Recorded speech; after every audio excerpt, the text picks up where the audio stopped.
my right and left palm, they are both examples of enantiomers because they are mirror images. In the previous lecture, I gave a general definition of stereoisomers. I talked about the fact that stereoisomers contain the same number of atoms, the same number of the same functional groups, the same atoms, but the only difference between them is only in the arrangement of the atoms or the functional group. So simply, what are we trying to say in essence is that if you see two stereoisomers, so how you will differentiate between them is only in the arrangement. Yes, only in the arrangement of the atoms or functional groups. For example, now if the first stereoisomer contains alcohol, the second will contain it also. If the first stereoisomer contains hydrogen atom, the other will contain it also. It's only in the arrangement that they will differ. So that was what we discussed in the previous lecture. So now in this lecture, now we'll talk about the diastereomers and enantiomers. So yesterday I mentioned something about the configurational isomerism. I talked about the fact that you can also call geometric isomerism configurational isomerism. So now there is another form of isomerism, so which is optical isomerism. Yes, optical isomerism, and diastereomers and enantiomers happens to fall under the category of optical isomerism. So as you can see right here on the board, so we have the diagram of the cinnamic acid dibromide run in 4 different forms. So look at it. These are the first 2 forms, 1 and 2. So these are the last 2 forms, 3 and 4. Now the essence of this is to illustrate diastereomers and enantiomers. What are they really at? So let me start with the enantiomers. So when you are talking of enantiomers, so let me first tell you, the first way you can understand enantiomers is by the fact that they are non-superimposable. Yes, they are non-superimposable, and at the same time they are mirror images. For example, let me use my hand. So this, my hand, my right and left palm, they are both examples of enantiomer because they are mirror images. Now, how are they mirror images? The simple reason is just that look at this thumb here now. It's pointing at the left direction, while this is pointing at the right direction. So I hope you understand. So this is how mirror images look.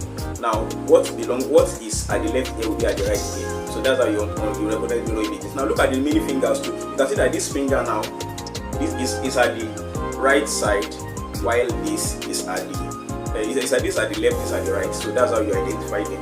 Okay, let's move further. So now with the cinnamic acid dibromide, let's illustrate that.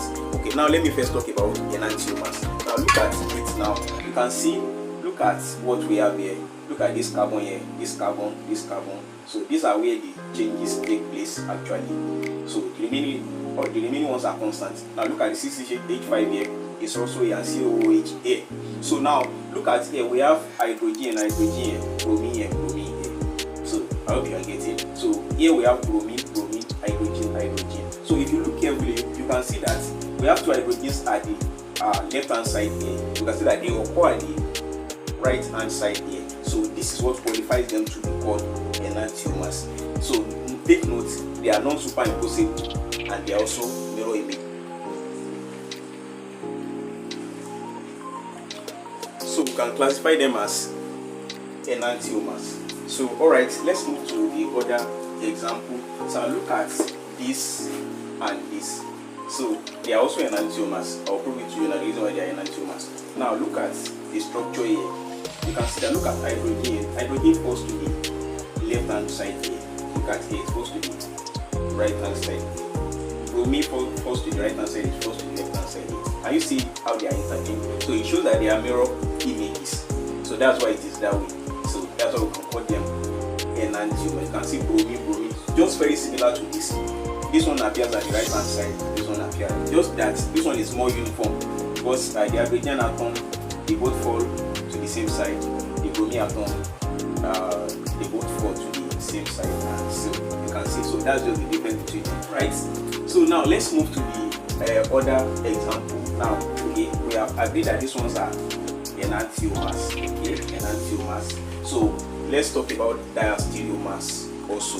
So now diastereomers, one thing I want to quickly let you know about them is that they are non-mirror images. So unlike the enantiomers, so diastereomers are non-mirror images. So they are also non-superimposable. So take note of that about the diastereomers. So now we will identify them.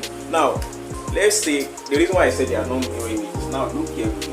So now when we are talking of diastereomers, let's start with the example. Okay, an example of diastereomer is the example I gave in the previous lecture. That's 612 dichromo 18. They are example of diastereomers. When you look at them carefully, they are non-mirror images. 6 and trans 12 dichromo 18, they are non-mirror images. So those are the examples. And the structures I have here, for example, now, so these are enantiomers, these are enantiomers.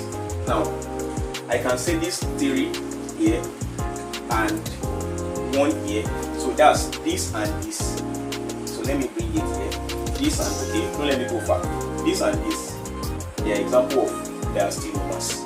Look at this one. This one has 2 bromine at this side. This one has hydrogen and fluorine. So you can see they don't have any correlation. So it's not as if they are interchanged. You can see that they are entirely different. So that's why they are diastereomers. They are non-identical. They are non-mirror images. So look at this bromine. So hydrogen, bromine. You can see that they are very different. Unlike enantiomers, where they are both on the same side. The only difference is just that, okay, if it's the bromine atom are on the same side, the only difference is just that one is at the right, one is at the left. So it makes them mirror images. So you can see, so you can call this one diastereomers. This one can be called diastereomers.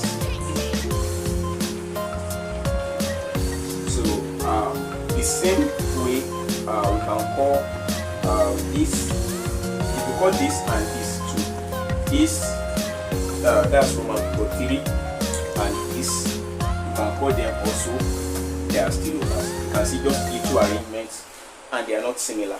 So I hope you are getting the logic. So the same way you can call this Roman figure 3 and Roman figure 1, you can call them diastereomers too. So I hope you understand. So the simple logic is that if you are able to identify your enantiomers properly, so it won't be difficult for you to identify your diastereomers. Hope you understand. So the best is to identify your enantiomers, and the simple way to identify them is that they are mirror images. And I showed you what mirror images are. Look at here, there's now hydrogen atom, they appear on the left here, while hydrogen atoms appear on the right here. So these are mirror images. So that's just the simple way to identify